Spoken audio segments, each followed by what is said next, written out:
నమస్తే, నా పేరు ప్రశాంతి. ఎల్ఆర్టీ న్యూస్కు స్వాగతం. ముందుగా హెడ్లైన్స్ చూద్దాం. ఇందిరమ్మ ఇల్లు గృహ ప్రవేశ కార్యక్రమంలో పాల్గొన్న ప్రభుత్వ విప్ ఆది శ్రీనివాస్.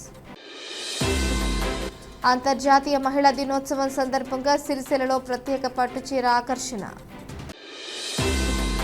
వేములవాడ మున్సిపల్ సాధారణ సమావేశం. మహిళా సంక్షేమానికి రాష్ట్ర ప్రభుత్వం పెద్దపీట. ప్రభుత్వ విప్ ఆది శ్రీనివాస్.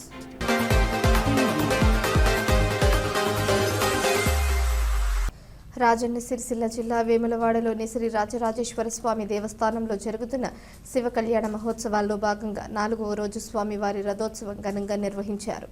ఆదివారం ఉదయం మహాన్యాసం, పరివార దేవతలకు ప్రత్యేక పూజలు, రుద్రహోమం, ఏకాదశ హోమం వంటి పూజా కార్యక్రమాలు వేద పండితుల మంత్రోచ్చరణల మధ్య నిర్వహించారు. సాయంత్రం జరిగిన రథోత్సవంలో ప్రభుత్వ విప్ వేములవాడ ఎమ్మెల్యే ఆది శ్రీనివాస్ ముఖ్య అతిథిగా పాల్గొని స్వామివారికి ప్రత్యేక పూజలు చేసి రథయాత్రలో పాల్గొన్నారు. ఆలయం ముందు నుంచి శ్రీ వేణుగోపాల స్వామి ఆలయం వరకు రథయాత్రను అంగరంగ వైభవంగా నిర్వహించారు. కార్యక్రమంలో ప్రజాప్రతినిధులు, భక్తులు, పోలీసులు పెద్ద సంఖ్యలో పాల్గొన్నారు. అనంతరం రాత్రి శృంగార వసంతోత్సవం నిర్వహించనున్నారు.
వేములవాడ అర్బన్ మండలంలో సోమవారం రాష్ట్ర ప్రభుత్వ విప్ ఆది శ్రీనివాస్ పర్యటించారు.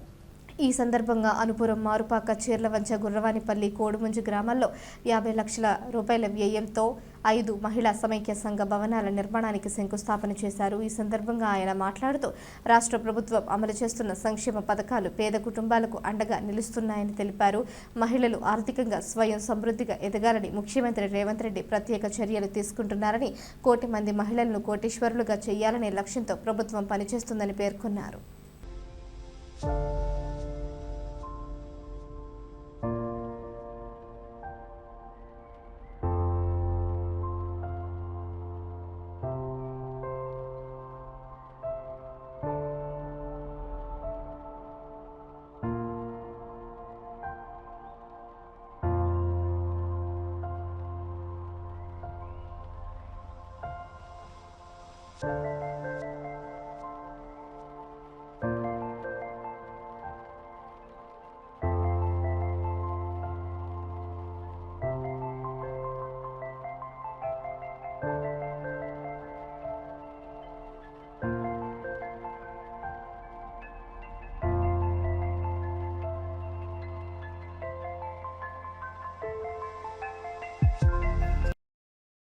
రుణాలుగా చేసిన సందర్భంలో మీరు సకాలంలో కట్టిన వడ్డీని తిరిగి ప్రభుత్వ పక్షాన్ని మీ ఖాతాలో వేసే రోజులు ఆ రోజుల్లో. కానీ మధ్యలో 10 ఏళ్లు మీరు వడ్డీ కట్టినా తలూపుతూ అడ్డంగా రాలేదని, అవునా కదా? రాలే. ఆ 10 ఏళ్లలో పట్టించుకున్నటువంటి పరిస్థితి లేదు మహిళా తల్లుల్ని. కానీ ఈరోజు రేవంత్ రెడ్డి గారి సర్కార్ వచ్చినాక మహిళలకు మేలైనటువంటి కార్యక్రమాలు. వీరి నినాదం, రేవంత్ రెడ్డి గారి నినాదం, 1 కోటి మంది మహిళా తల్లు కోటీశ్వరులుగా మార్చిన నినాదం తీసుకొని ఇప్పటికీ రాష్ట్ర వ్యాప్తంగా 26,000 కోట్లు మీ అభివృద్ధి కోసం పాటుపడే విధంగా చేసిన సందర్భం అందరూ కూడా చూస్తున్నారు. ఆ 26,000 కోట్ల బహుశా ఇక్కడ కూడా మహిళా సంఘాలకు 20 లక్షలు తక్కువ కాకుండా ఇచ్చేటువంటి కార్యక్రమాన్ని ఈ ప్రభుత్వం తీసుకొని ముందుకు పోతుంది. మీరు సకాలంలో వడ్డీ చెల్లించిన వారందరికీ కూడా తిరిగి మీ ఖాతాలు ఇప్పటికీ 3 సార్లు వచ్చిందా మీకు కడతారనే ఈరోజు 20 లక్షల రూపాయలు మీకు ఎలాంటి పూచికత్తు లేకుండా ఇచ్చినా మీరు కూడా ఆ నమ్మకాన్ని మీరు నిలబెట్టుకుంటున్నారు, ముందుకు పోతున్నారు. భవిష్యత్తుని అనుకుంటా. కోనరావుపేట మండలం మామిడిపల్లి గ్రామంలో నిర్వహించిన ఇందిరమ్మ ఇళ్లు గృహప్రవేశ మహోత్సవం కార్యక్రమంలో రాష్ట్ర ప్రభుత్వ విప్ ఆది శ్రీనివాస్ పాల్గొన్నారు. ఈ సందర్భంగా గృహప్రవేశం చేసిన లబ్ధిదారులను ఆయన అభినందించి శుభాకాంక్షలు తెలిపారు. కార్యక్రమంలో భాగంగా లబ్ధిదారులకు నూతన వస్త్రాలు అందజేశారు. అనంతరం ఆయన మాట్లాడుతూ పేద ప్రజలకు సొంత ఇంటి కలను నెరవేర్చే లక్ష్యంతో ప్రభుత్వం చేపట్టిన ఇందిరమ్మ ఇల్లు పథకం ద్వారా అనేక కుటుంబాలు సొంతింటి సంతోషాన్ని పొందుతున్నాయని తెలిపారు. రాష్ట్ర ప్రభుత్వం పేదల సంక్షేమానికి ప్రాధాన్యత ఇస్తూ ఇలాంటి పథకాలను అమలు చేస్తోందని, అర్హులైన ప్రతి కుటుంబానికి గృహ సౌకర్యం కల్పించేందుకు కృషి చేస్తోందని ఆయన పేర్కొన్నారు. ఈ కార్యక్రమంలో స్థానిక ప్రజాప్రతినిధులు, అధికారులు, గ్రామస్తులు పాల్గొన్నారు. రాజన్న సిరిసిల్ల జిల్లాలో అంతర్జాతీయ మహిళా దినోత్సవాన్ని పురస్కరించుకుని నారీశక్తిని ప్రతిబింబించేలా చేనేత మగ్గంపై నేసిన ప్రత్యేక పట్టుచీర అందరి దృష్టిని ఆకర్షిస్తోంది. సిరిసిల్లకు చెందిన చేనేత కార్మికులు హరిప్రసాద్, రేఖ దంపతులు దాదాపు 3 నెలల పాటు కష్టపడి ఈ అపురూపమైన చీరను తయారు చేశారు. మన దేశ మహిళలు వివిధ రంగాల్లో సాధించిన ఘన విజయాలను గుర్తు చేస్తూ వాటిని ఒకే చీరపై ప్రతిబింబించేలా ప్రత్యేకంగా ఈ పట్టు చీరను రూపొందించారు. గత ఏడాది భారత మహిళలు అనేక రంగాల్లో సాధించిన విజయాలను ఈ చీరలో ప్రతిబింబించారు. ఆపరేషన్ సింధూర్ ద్వారా ప్రపంచానికి భారత మహిళల సత్తా చాటిన ఘట్టంతో పాటు క్రీడా రంగంలో సాధించిన విజయాలను కూడా చీరపై నేశారు. మహిళల క్రికెట్ వరల్డ్ కప్, మహిళల కబడ్డీ వరల్డ్ కప్, అందులో మహిళల క్రికెట్ వరల్డ్ కప్ విజయాలు, ఆర్చర్ శీతల్ దేవి, షూటర్ సుజిత్ సింగ్ వంటి క్రీడాకారుణుల విజయాలను కూడా ఈ చీరపై ప్రతిబింబించారు.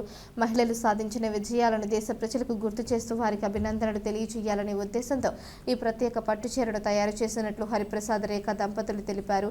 అంతర్జాతీయ మహిళా దినోత్సవం సందర్భంగా మహిళల విజయాలకు అంకితం చేస్తూ ఈ చీరను సిద్ధం చేసినట్లు వారు పేర్కొన్నారు.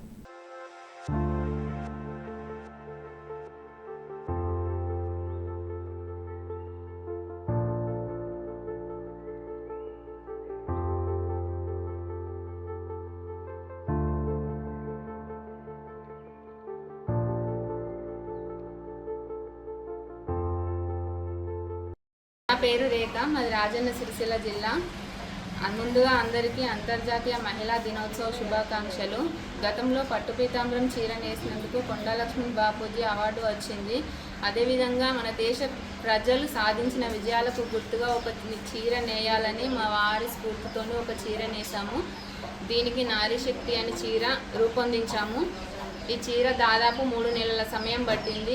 ఇందులో మన దేశ మహిళలు సాధించిన విజయాలు అంటే ఆపరేషన్ సింధూరు, మహిళల క్రికెట్ వరల్డ్ కప్, మహిళల కబడ్డీ వరల్డ్ కప్, అందులో క్రికెట్ వరల్డ్ కప్, ఆర్చల్ శీతల్ దేవి ముఖ చిత్రాలు, ఇంకా ఎంతోమంది మన మహిళలు సాధించిన విజయాలు ఈ చీరలో పొందుపరిచి నారీశక్తి లోగోతో ఈ చీర నేసి దీన్ని మన దేశ మహిళలు సాధించిన విజయాలకు గుర్తుగా ఉండాలనే ఉద్దేశంతో వారికే అంకితం ఇస్తున్నాను. రాజన్న సిరిసిల్ల జిల్లా సెస్ కార్మికులు తమ న్యాయమైన డిమాండ్ల పరిష్కారం కోసం మార్చి 11 ఉదయం 6 గంటల నుంచి మార్చి 14 ఉదయం 6 గంటల వరకు 72 గంటల పాటు విధుల బహిష్కరణ చేపట్టనున్నట్లు Telangana state united electricity employees union రాష్ట్ర ప్రధాన కార్యదర్శి నలువాల స్వామి తెలిపారు. సమస్యల పరిష్కారం కోసం పలు దఫాలుగా యాజమాన్యానికి లేఖలు ఇచ్చిన స్పందన లేకపోవడంతో ఈ నిరసనకు దిగుతున్నామని పేర్కొన్నారు. జిల్లా ప్రజలు, పవర్లూమ్ కార్మికులు, రైతులు, వ్యాపారులు సహకరించాలని కోరారు. ఈ కార్యక్రమంలో టీజీయూఈయు కరీంనగర్ జిల్లా అధ్యక్షుడు సంతోష్ నాయక్, కార్యదర్శి రాచకొండ శ్రీనివాస్, శివ తదితరులు పాల్గొన్నారు. చేపట్టబోతుంది. దానికి 11వ తారీఖు నుంచి 13వ తారీఖు వరకు ఈ విధుల బహిష్కరణ నిరసన కార్యక్రమం చేయబోతున్నాం. ఈ నిరసన కార్యక్రమానికి నోటీస్ ఇచ్చిన సందర్భంలో సెస్ఎండి గారు పదే పదే సమ్మె నోటీస్ అని చెప్పి లెటర్లు ఇవ్వడం జరుగుతుంది. కానీ మేము సమ్మె చేయట్లేదు, కార్మికుల హక్కులు కాపాడుకోవడానికి కొరకు విధుల బహిష్కరణ నిరసన కార్యక్రమం తెలియజేస్తూ ఉన్నాం. కాబట్టి సెస్ చైర్మన్ గారు ఇప్పటికైనా, ఎండీ గారు ఇప్పటికైనా యూనియన్ నాయకులతో చర్చలకు పిలిచి ఈ కార్మికుల సమస్యల పట్ల సానుకూలంగా స్పందించాలని విజ్ఞప్తి చేస్తూ ఉన్నాం. దాంతోపాటుగా ఏదైతే మేము ఈ కార్మికుల సమస్యల మీద గతంలో చాలాసార్లు రిప్రజెంటేషన్లు చేసినాం, నిరసన కార్యక్రమాలు తెలిపినాం. అదే సెస్ ఆఫీస్ ముందు రేపు రాబోయే రోజుల్లో ఈ 72 గంటల విధుల బహిష్కరణ నిరసనలో భాగంగా ఏదైనా జరిగితే ఈ పాలక మండలి ఎండీ గారే బాధ్యత వహించవలసి ఉంటుంది. పబ్లిక్ను, ప్రజలను తప్పుదో పట్టే విధంగా ఈ ఎండీ గారు లెటర్ల మీద లెటర్లు ఇస్తున్నారు. ఇది సరి అనేది కాదు. ఎందుకు అనంటే కార్మికులు 24 గంటలు కాళ్ళు కాలినా చేతులు కాలినా కష్టపడి పనిచేస్తూ ఉన్నారు. పబ్లిక్ కు ఎలాంటి రిమార్క్స్ రాకుండా, ఎవరికి ఆటంకం కలగకుండా పనిచేస్తూ ఉన్నారు. పనిచేసే కార్మికులకు ఏదైతే మీరు అడాప్ట్ చేసుకున్న కంపెనీలు ట్రాన్స్కో అడాప్ట్ చేసుకుంటున్నారో అది అడాప్ట్ చేసుకుని కార్మికులకు న్యాయం చేయాలని తెలియజేస్తా ఉన్నాం. హుస్నాబాద్ నియోజకవర్గ కేంద్రంలో ప్రజాపాలన ప్రగతి ప్రణాళిక 99 రోజుల కార్యాచరణ కార్యక్రమంలో భాగంగా మంత్రి పొన్నం ప్రభాకర్ 5K రన్ను ప్రారంభించారు. ఈ కార్యక్రమంలో మున్సిపల్ చైర్మన్ దండి లక్ష్మి, వైస్ చైర్మన్ చిత్తారి పద్మ, కౌన్సిలర్లు, అధికారులు మరియు స్థానిక నేతలు పాల్గొన్నారు. విద్యార్థులు, పట్టణ ప్రజలు భారీ సంఖ్యలో రన్లో పాల్గొన్నారు. ఈ సందర్భంగా మంత్రి పొన్నం ప్రభాకర్ మాట్లాడుతూ ప్రజలు ఆరోగ్యంగా ఉండేందుకు పరిసరాలను పరిశుభ్రంగా ఉంచుకోవాలని సూచించారు. పాడైపోయిన ఎలక్ట్రానిక్ వ్యర్థాలను సేకరించి రీసైక్లింగ్కు పంపించాలని, ఖాళీ స్థలాల్లో నీరు నిల్వ ఉండకుండా చూసి దోమల సమస్యను నివారించాలని అన్నారు. మార్చి 6 నుంచి జూన్ 12 వరకు జరిగే ప్రజాపాలన ప్రగతి ప్రణాళిక కార్యక్రమాల్లో భాగంగా ప్రతిరోజు అవగాహన కార్యక్రమాలు నిర్వహిస్తూ ప్రజా సమస్యల పరిష్కారానికి చర్యలు తీసుకుంటామని తెలిపారు. తాగునీటి సమస్యలు, డ్రైనేజ్ వంటి సమస్యలను మున్సిపాలిటీ ద్వారా పరిష్కరిస్తామని మంత్రి పేర్కొన్నారు. మరి కార్యక్రమాన్ని రూపొందించినటువంటి పాలకవర్గం చైర్మన్, వైస్ చైర్మన్, కౌన్సిలర్లు, మున్సిపల్ సిబ్బంది, పట్టణ ప్రముఖులకు, మాజీ కౌన్సిలర్లకు, ఇతర పెద్దలందరికీ కూడా పేరు పేరున నా ధన్యవాదాలు, నమస్కారం తెలియజేస్తూ అందరం కూడా ప్రజాపాలన మరి ఈ యొక్క ప్రణాళికతో ముందుకు 99 రోజుల ప్రణాళికతో ముందుకు లోపల అందరూ భాగస్వాములను కోరుతూ నమస్కారం చెబుతూ సెలవు తీసుకుంటాం. రాష్ట్రంలో ప్రతిభతో క్రీడల్లో రాణించే పరిస్థితి లేకపోవడం బాధాకరమని కేంద్ర హోంశాఖ సహాయ మంత్రి బండి సంజయ్ కుమార్ అన్నారు. హైదరాబాద్ క్రికెట్ అసోసియేషన్లో పైరవీలు డబ్బులు తీసుకుని ఎంపికలు చేస్తున్న దుస్థితికి చరమగీతం పాడాల్సిన అవసరం ఉందన్నారు. క్రీడాకారుల ప్రతిభను ప్రోత్సహించేందుకు కేంద్ర ప్రభుత్వం రాబోయే దశాబ్ద కాలానికి ఖేలో ఇండియా మిషన్ ఏర్పాటు చేస్తోందని తెలిపారు.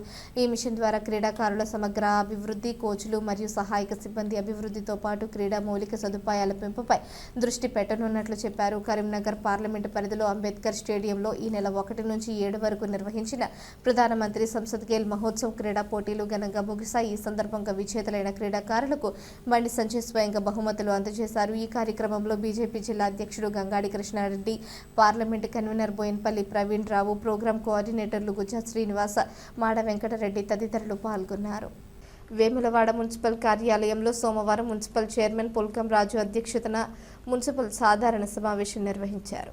ఈ సమావేశంలో మున్సిపల్ అభివృద్ధికి సంబంధించిన పలు కీలక అంశాలపై చర్చించారు. సమావేశంలో ఎజెండాలో పొందుపరిచిన 16 అంశాలతో పాటు టేబుల్ అజెండాలోని మరొక 6 అంశాలను గౌరవ పాలకవర్గ సభ్యులు చర్చించి అన్ని అంశాలకు ఆమోదం తెలిపారు. ఈ సందర్భంగా మున్సిపల్ చైర్మన్ పుల్కం రాజు మాట్లాడుతూ పట్టణంలోని అన్ని వార్డుల్లో అభివృద్ధి పనులు వేగవంతం చేయాలని సూచించారు. పాలకవర్గ సభ్యుల సహకారం, అధికారుల సమన్వయంతో పట్టణ ప్రజలకు మెరుగైన సదుపాయాలు కల్పించేందుకు అభివృద్ధి కార్యక్రమాలను సమర్థవంతంగా అమలు చేయాలని ఆయన పేర్కొన్నారు. సమావేశంలో పాలకవర్గ సభ్యులు తమ వార్డుల్లో చేపట్టాల్సిన అభివృద్ధి పనులపై చర్చించారు. ఈ సమావేశంలో municipal vice chairman Narala Shekhar, municipal commissioner K Sampath Kumar, TPSG Abhinav, ఏఈలు Ananya, sanitary inspector S Sukumar, municipal అధికారులు, సిబ్బంది మరియు పాలకవర్గ సభ్యులు పాల్గొన్నారు.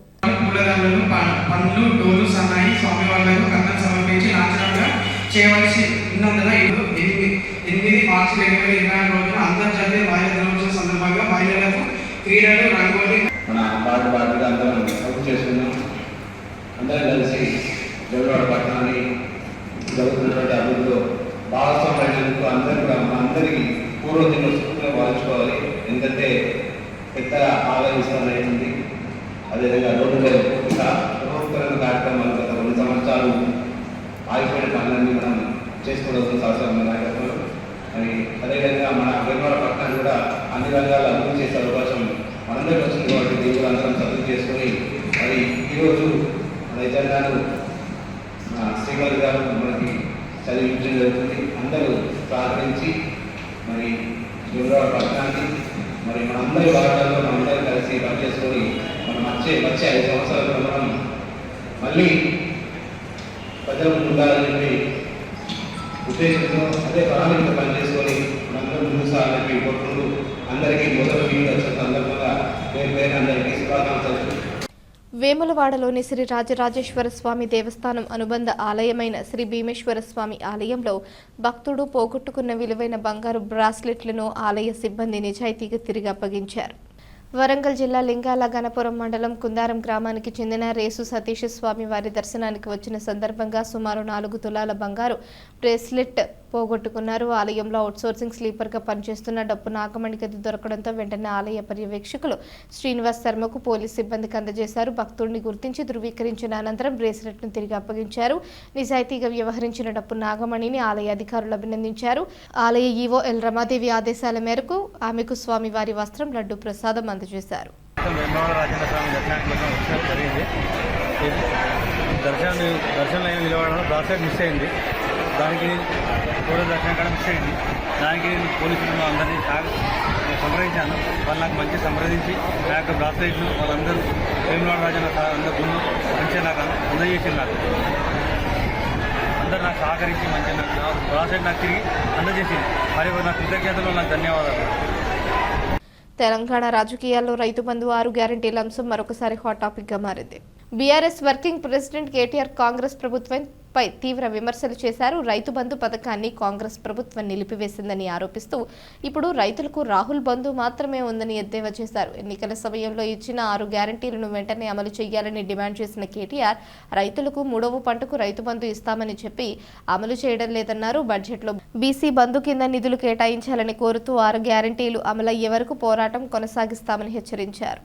ఒక్క మనిషి కన్నా ఈ రాష్ట్రంలో 12 రూపాయలు పడ్డాయా, 12 పైసలు పడ్డాయా, 12 రూపాయలు వస్తాయా కాంగ్రెస్ వచ్చినాక?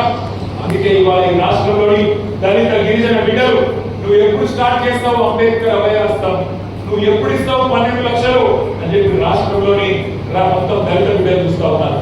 మా మహిళా తల్లులు చూస్తున్నారు.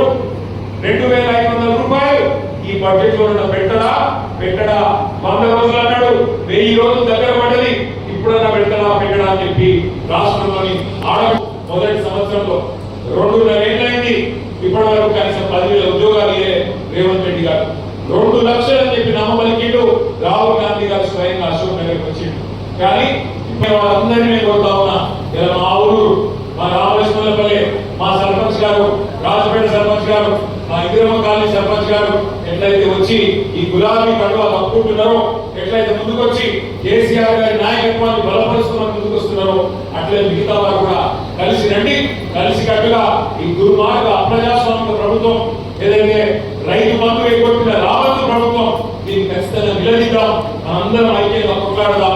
కొట్లాడి రాబోయే సంవత్సరాల పాటు ప్రభుత్వానికి ఊపిరి సల్పని విధంగా కార్యాచరణ రూపొందించి బ్రహ్మాండంగా ఈ ప్రభుత్వం మెడలు వచ్చే దిశగా ముందుకు పోదామని చెప్పి మీ అందరూ కూడా విజ్ఞప్తి చేస్తూ, మరి మండలం నుంచి కూడా అప్పుడు లింగాల సందీప్ గారు, స్క్వారోస్ జిల్లా అధ్యక్షులు, వారితో పాటు కొన్ని ప్రణయ్ గారు, సురేష్ గారు, మనోజ్ గారు, ఇంకా చాలా మంది దాదాపు 25 మంది పిల్లలు వాళ్ళు కూడా వచ్చారు.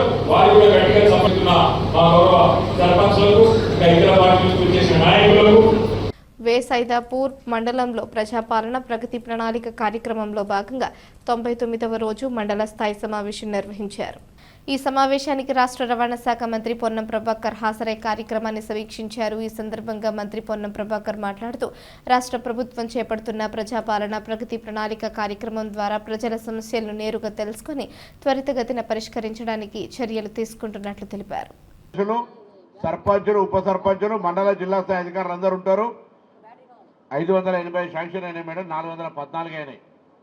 నాట్ విల్లింగ్ అంటే లెటర్ తీసుకొని ఆల్టర్నేట్ శాంక్షన్ చేస్తాం. No delay. మీ ఊర్లో క్యాన్సిల్ అయినాయి, మీ ఊర్లోనే కొత్త ఆల్రెడీ ఎంక్వైరీ అయి ఉన్నాయి, వాళ్ళకి శాంక్షన్ చేస్తాం. కానీ ఇందిరం ఇల్లు ఇచ్చినా కూడా కట్టుకోకపోతే ఏడాది నుంచి నేనేం చేయాలి? దయచేసి మీరు జోక్యం చేసుకొని శాఖ ఏదైతే కేటాయించి నిండునో ఆ ఇండ్లన్నీ కట్టించే బాధ్యత మీది. Your responsibility. మీ ఏఈ ఓనరో కార్యదర్శులు అందరూ కూడా శ్రద్ధ తీసుకొని ఇళ్ల నిర్మాణం కనీసం 400 గృహప్రవేశాలు జరగాలి కూడా వాళ్ళ బాధ్యత. ఆ హాస్పిటల్లోనే పనులు తీసుకొచ్చి మిమ్మల్ని అందరూ ట్రీట్మెంట్ చేయిస్తారు. ఈడ కాకపోతే హైదరాబాద్లో అయితే కూడా నా దృష్టి కొడుతా ఉన్నా. అది వికలాంగుల అది కానీ ఎటువంటిది ఏమున్నా దయచేసి నేను మళ్ళీ కోరుతా ఉన్నా. సైదాపూర్ ఆరోగ్యంగా ఉంటేనే మనం ఎవరి పనాలు చేసుకోగలుగుతాం, ముందుకు పోగలుగుతాం. కాబట్టి ప్రత్యేక శ్రద్ధతోటి ఆరోగ్యంగా ఉండాలి. ఆరోగ్యంగా ఉండాలంటే ప్లాస్టిక్ లాంటివి వాడద్దని స్టీల్ ప్లేట్లు ఇచ్చినాము, మెడికల్ క్యాంపులు పెడతా ఉన్నాం. ఇవి ప్లస్ ఇందిరమ్మ ఇండ్లు కార్యక్రమం కొనసాగుతా ఉంది. తినడానికి సన్న బియ్యం, డ్రింకింగ్ వాటర్ సమస్యలు ఇవి ముందు మౌలిక సదుపాయాలు. మిగతా రోడ్లు, మిగతా అన్ని కార్యక్రమాలు ఎప్పుడు నిరంతర ప్రక్రియ. ఈ ప్రధాన అంశాల మీద ఈ 99 రోజుల లోపల కొద్దిగా ప్రాధాన్యత ఇవ్వమని మీ అందరు కూడా నేను మరీ కోరుతా ఉన్నా. ఇప్పుడు ఈ వార్తలు ఇంతటితో సమాప్తం. తిరిగి ప్రసారం అయ్యే LRT న్యూస్లో కలుసుకుందాం. అంతవరకు సెలవు. నమస్కారం.